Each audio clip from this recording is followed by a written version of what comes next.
"She will come through that door before midnight," the Duke of Alderness said, "and when she does, not one man under this roof will lay a hand upon her."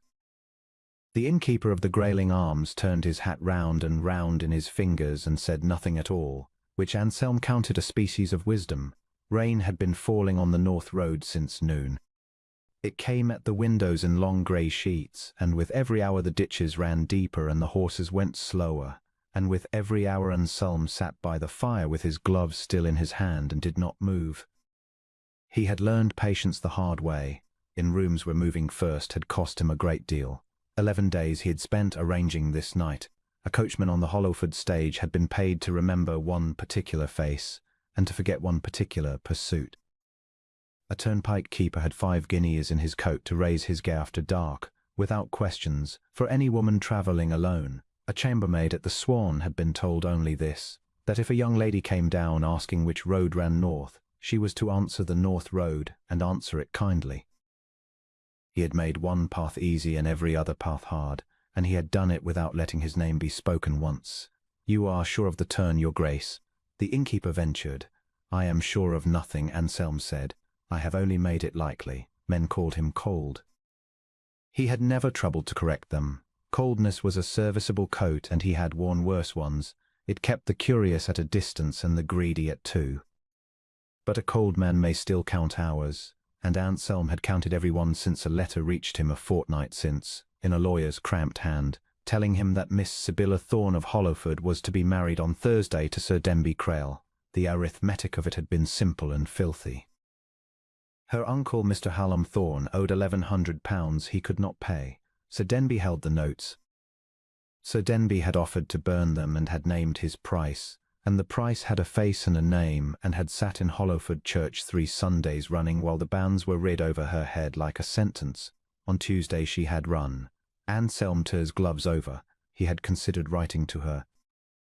He had got as far as taking up the pen twice, and twice he had set it down, because he knew precisely how such a letter would read to a woman with a wedding 3 days off and no friend in the world, a duke she had never been introduced to, offering protection. She would have burned it and been right too. So he had not written.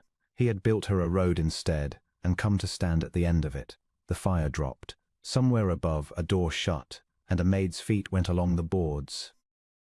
Anselm found himself thinking, as he had thought too often in 3 winters, of the assembly rooms at Marchfield. He had arrived late that night and unannounced, which was his habit, and he had been standing in the passage while his brother's name went round the room. Edwin had been 6 weeks dead. The story then current was that he had died a thief. The truth, which required more patience than the room possessed, was that Edwin had stood surety for other men until it killed him. Anselm had heard the laughter start. And then, over the top of it, a young woman's voice, quite clear, and not raised at all.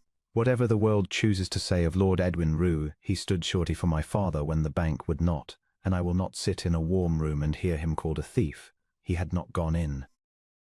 He had stood in the dark of the passage and watched a girl in a mended gown say the only decent thing that had been said of his brother in 6 weeks. He had watched the fans come up. He had watched the space around her widen by a foot, and then by 2, and he had watched no man ask her to dance for the remainder of the evening. Her aunt had taken her home before supper. He had learned her name from a footman and had never once said it aloud. He had not courted her. A duke's notice would have finished what the fans began. He had done the only thing he could do, which was to keep an eye upon the Thorne family's affairs at a distance, through a lawyer, like a coward or a sentinel. And he had been too slow, and Sir Denby Crail had been quicker, and now there was rain on the North Road and a woman somewhere out in it. The door of the Grayling Arms banged back against the wall. She came in with the weather behind her. Her cloak was grey, and had been soaked so long that it had gone nearly black, and the hem of it hung heavy with mud to the knee. Her bonnet was gone. Her hair had come down in dark wet ropes over one shoulder. She was shaking with cold and with something a good deal better than cold, and in her right fist, held low and level and pointed at the room, was a hatpin 6 inches long. The innkeeper made a small sound. Anselm did not move at all. She saw the fire first and the innkeeper second, and then she saw him standing beyond the settle with his gloves in his hand, and every scrap of colour went out of her face. "You are Alderness," she said. He inclined his head. "I am. I have seen you at Marchfield. Her chin came up. The hatpin did not waver. Sir Denby sent you. No. Then explained the turnpike. Anselm said nothing for a moment, because it was a fair question, and because she had asked it before she had asked for a chair or a fire, and that told him a great deal about the 2 days behind her. Explain it, she said again. The gate at Coombe stood open at 11 o'clock at night, and the man in it looked at my face and not at my purse. The Hollowford coachman would not take my money. The maid at the Swan told me which road ran north before I had finished asking her. 2 days I have been running, your grace, and every yard of it has been too easy. Her voice cracked, and she mastered it and went on. A road as easy as that has been swept. I should like to know who held the broom. I did, Anselm said. The fire spat. The innkeeper went out very quietly and drew the door to behind him. She had gone quite white, and she did not run, which he thought afterwards was the bravest thing he had ever watched done in a public room. She only set her back against the wall, as any sensible creature will, and looked at him with her father's ruin and her uncle's debt and 3 Sundays of banns standing behind her eyes. Then you have bought me, she said, and I have been walking to you all this while. Anselm crossed to the table. He took a folded paper from his breast and laid it upon the boards. Then he stepped back 3 full paces and put his hands behind him, where she could see them. Read that, he said. Then tell me what I am. She did not come to the table for a long moment. When she did, she kept the hatpin in her left hand and unfolded the paper with her right, and Anselm watched her read by firelight with rain running off her hem onto the boards. There were 2 sheets. The first was her uncle's note of hand for £1,100, endorsed over in a clerk's copperplate to Anselm Rood, Duke of Alderness, purchased its full face value 11 days since. The second was shorter and in Anselm's own writing, and it discharged the whole sum to Mr. Hallam Thorne and his heirs forever, requiring nothing of any person living. She read it twice. Then she said in a flat, careful voice, "It wants a witness." "It does." He went to the door and called the innkeeper back, and the man came in wiping his hands and signed his name where he was told, and looked at neither of them, and went out again. Anselm thought he would remember that small scratching sound for the rest of his life. "There is a third paper," she said, "under the others. Sir Denby's settlement. His attorney's copy. It came into my hands with the notes." She picked it up between 2 fingers as though it were something dead, and carried it to the hearth, and fed it to the fire, and stood with her arms folded until it had gone entirely to ash. Anselm did not offer to help her do it. Some things a person must burn with her own hands. "What do you want?" she said, not turning round. "Tonight? That you sit down before you fall down." She sat. The innkeeper's wife brought soup and a dry cloak, and Sibylla Thorne ate like a woman who had not eaten since Tuesday, which she had not, and Anselm looked at the fire and gave her the courtesy of not watching her do it. When the bowl was empty, he set 2 things on the table. "There is a carriage at 6, he said. "It goes north to Kelsden. With it there is a draft on my bank for £200 and a letter to a Mrs. Ardley, who keeps a girls' school there, and who owes me nothing and likes me less, so you may trust her. You would be at liberty entirely. I should never call, and you would never hear my name again from any quarter." He turned the second paper round. "Or there is Alderness, 40 miles east. My housekeeper is Mrs. Pell, and she has a tongue like a rasp, and no use for me at all. The door's locked from the inside. You would stay as long as you liked, and my name would sween you and Sir Denby until he grew tired of it." Sibylla looked at the 2 papers for a long time. "Which would you have me choose?" "That," said Anselm, "is not a question I have any right to answer." She chose Alderness. When he asked her why later, she said, "Because I am tired of running in a straight line." The house took her in the way old houses do, grudgingly and then completely. Mrs. Pell put her in the south rooms where the sun came in and made a great show of disapproving of everybody.